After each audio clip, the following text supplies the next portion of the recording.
Hey there, and welcome back to Do the Epic.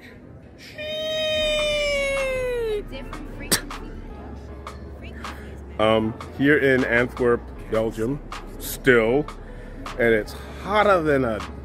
It's so hot. It's hot. Not like that seat in Khalifi, but it's. Whoa! Just almost saw a biker get smashed by a taxi driver. That's always fun. In this small little pedestrian, mostly pedestrian area.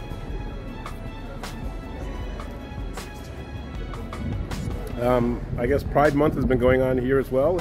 They have several events, and I guess this is one of them over here, called Ooh La La. Alejandro, you'd love this. Ooh La La, it's ladies' night. But I actually was coming to see her, and I thought of my cousin Zach when I saw this place.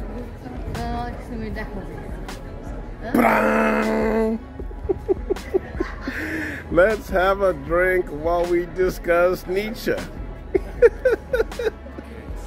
Kierkegaard. I don't know. How about we pick up a book on Charles, what's his name? Charles, the one who wrote Barfly. Yeah, you know who I'm talking about. That book of poetry you loaned me was fantastic. Charles Schultz? Not Charles Schultz. Bukowski. Yeah, the man Bukowski. I'm going to see if they have any Bukowski in here, and I'll get back. So this is Charles Bukowski's Child Among Cannibals, originally called... I don't know yet. He's looking it up, but look at all the books they have. Ham on Rye. Ham on Rye? Ham on Rye. Excellent. The original title is Ham on Rye. Nice. But I like this, Child Among Cannibals, about his tumultuous upbringing with his probably alcoholic parents. But look at this, they've got it paired. Books that go with the alcohol, I suppose. That looks like Anne Heche. I heard she was just in a car accident. That's not Anne Heche, I know. Hey, that's the guy from Mad Libs.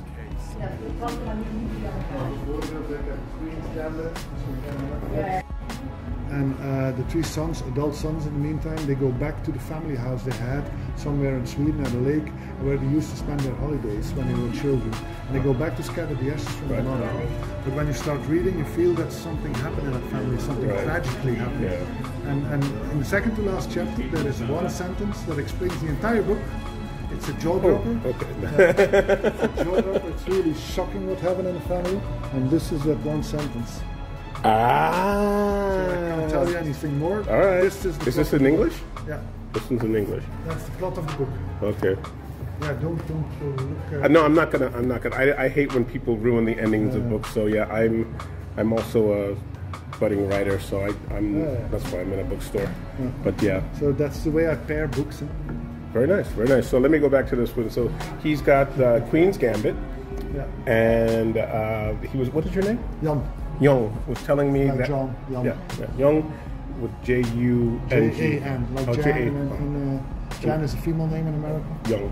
Jan, you say. Oh, Jan. Yeah, okay. Yeah. So he has Save the Queen. This gin is made from bee honey, and all the proceeds, or some of the proceeds, go to saving queen bees or protecting queen bees here in Antwerp, Belgium.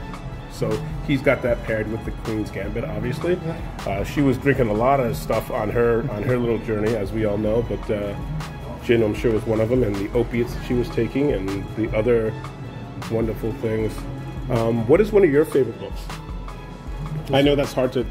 Oh, okay, the one with the cats. If Cats Disappeared from the World. If Cats Disappeared from the World, and that's paired with this... An Old Town Gin. Old Town Gin, is that also from here? Or is that... It's from London. It's from Highgate. It's really the center of London. It's from Highgate. Okay. Yeah. Nice.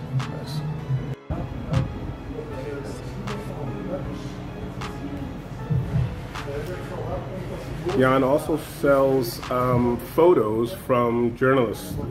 He said there were something like 18 journalists in Armenia, and they got upset that many of their photos were just in the newspapers one day and then disappeared basically into obscurity. So they, I guess, formed a collective and he helps them sell their artwork. Jan was also saying how this one here reminds him of Rubens's Madonna Madonna paintings. For you kids, we're not talking Madonna, the 80s, 90s pop star. We're talking the Virgin Mary, Mother of God. So he's saying this one really, he loves this one. That's why it's behind his desk.